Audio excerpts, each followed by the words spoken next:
Hey, everybody. Could ever wonder like what's going on under our feet? We're going on a deep dive today into plate tectonics. And whoa, this is going to be a wild ride. So it's like this. Imagine that the Earth's surface is a giant puzzle, Hmm. but instead of, cardboard, it's made of these massive pieces called plates. And get this, these plates are constantly moving. We're going to try to explain this whole concept to you like you're an eighth grader just starting out learning about this stuff for the first time. We even got a real high school worksheet that we're looking at here. Yeah, that's a great way to think about it. These plates, they carry entire continents and oceans on their backs, like giant rafts. And they're always on the move, but they move so slowly we don't feel it. Right. It's mind-blowing. Like one of those slow-motion videos where a flower blooms over like days. But instead we're talking about continents like drifting across the globe over millions of years. But wait, okay, hold on.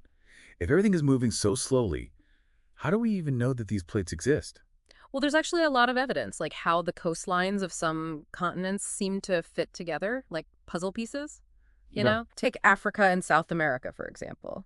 Have you ever noticed how their coastlines look like they could just like snuggle right up to each other? No, you mentioned it. Yeah, it's like they were ripped apart or something. Yeah. But is that like enough to prove that continents were once connected? What else like convinced scientists? Well, this is where it gets really interesting. Scientists, they found identical fossils, uh, you know, traces of ancient plants and animals on continents that are now separated by these vast oceans. Wow. It's like finding the same rare Pokemon card in two different collections, miles apart. Yeah. So, it just makes sense that these continents were once all one big landmass. So it's kind of like a detective story, piecing together clues from the past. I can dig that. But back then, people didn't have all the fancy technology we have today. So like, how did they even figure all this out? You're right, it was a long process. One of the first scientists to propose this idea of continents on the move was Alfred Wegener. But back in the early 1900s, most people thought he was a little, well, let's just say his ideas were controversial. Yeah, I guess big ideas can be hard to swallow sometimes, especially when they like shake up everything you thought you knew. So what finally convinced everyone that Wegener was right? Was it some kind of super advanced technology? Not quite. It was a combination of things, really. Wegener had the coastlines and fossil evidence, but he couldn't fully explain what made the continents move. It wasn't until later when scientists started studying the ocean floor that the pieces really started to fall into place.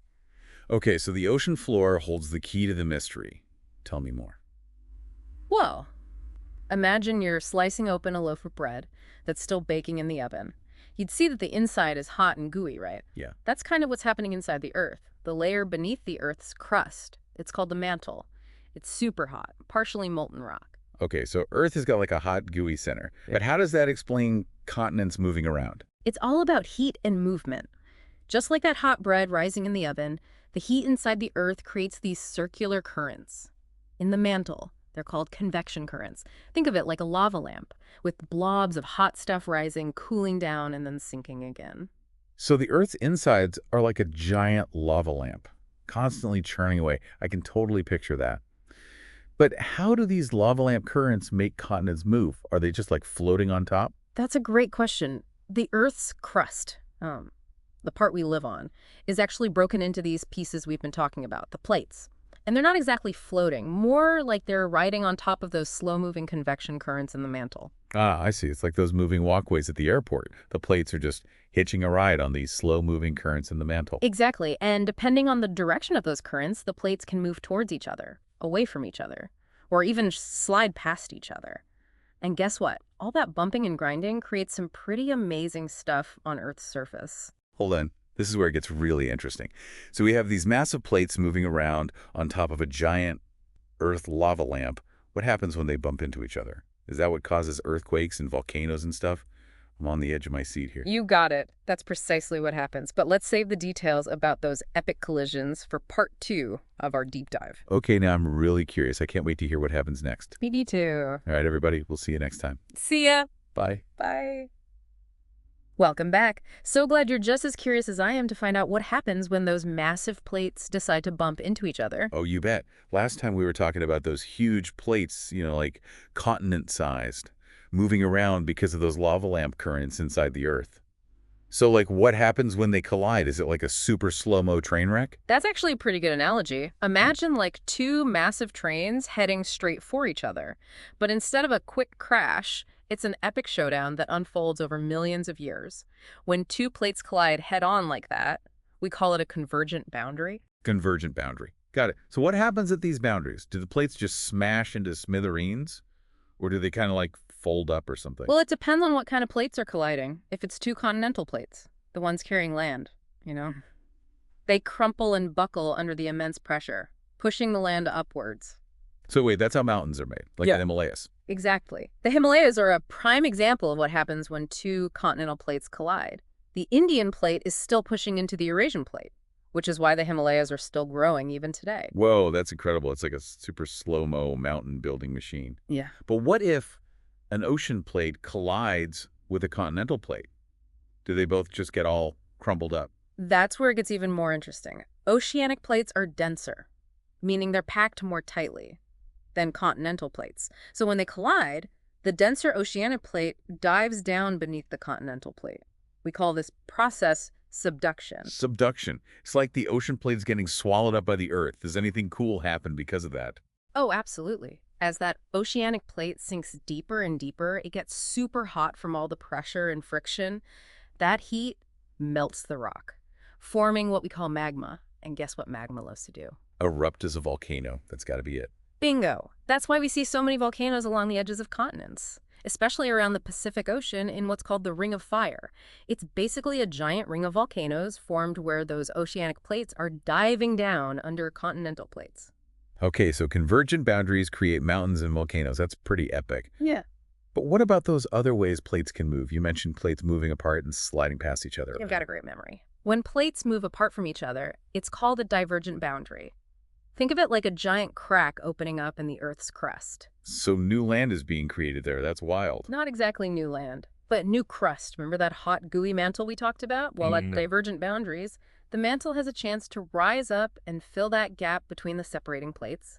As the molten rock cools and solidifies, it forms new oceanic crust. So the ocean floor is actually growing.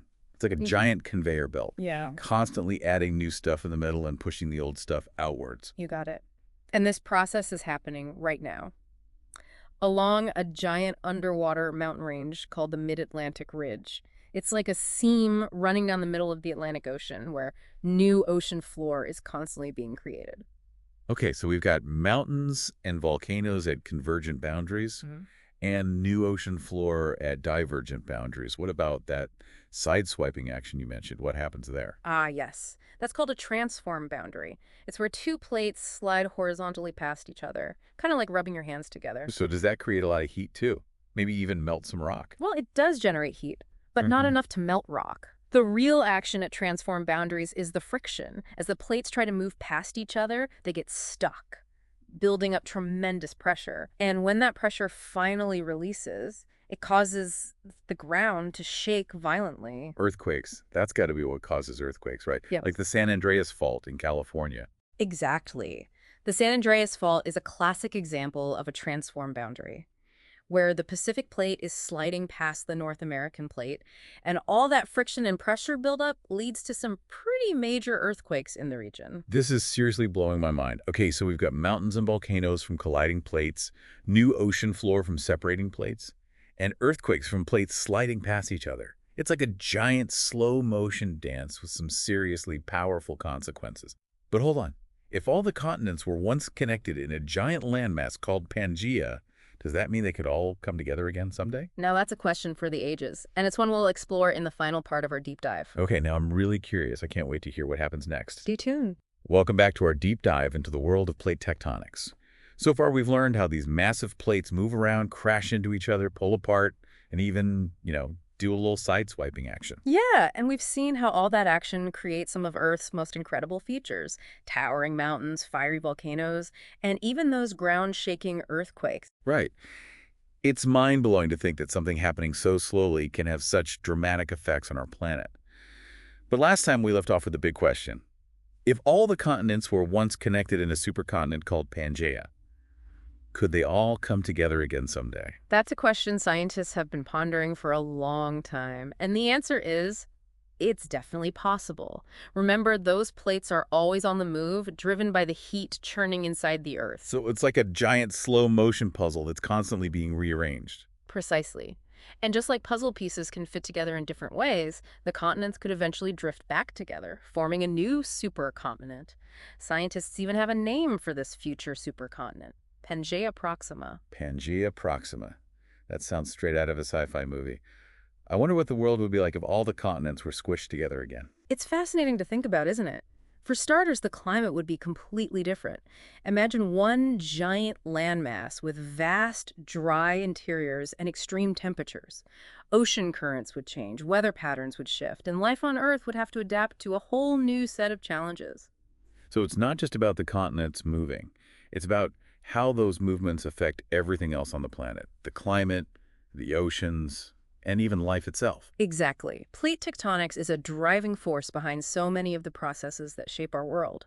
It's interconnected with everything from the formation of mountain ranges and volcanoes to the evolution of species and the regulation of Earth's climate. This whole deep dive has been a real eye-opener. I never realized how much was going on beneath our feet all the time. So what's the most important thing you want our listener to take away from all this? I think the key takeaway is that Earth is a dynamic, ever-changing system, and plate tectonics is the engine driving those changes. Understanding how those plates move and interact gives us insights into the planet's past, present, and future. That's a great way to put it. And to our listener, I encourage you to keep exploring, keep asking questions, and keep marveling at the incredible power of plate tectonics. Who knows, maybe someday you'll be the scientist who unlocks even more secrets about this amazing planet we call home. Until next time, keep diving deep.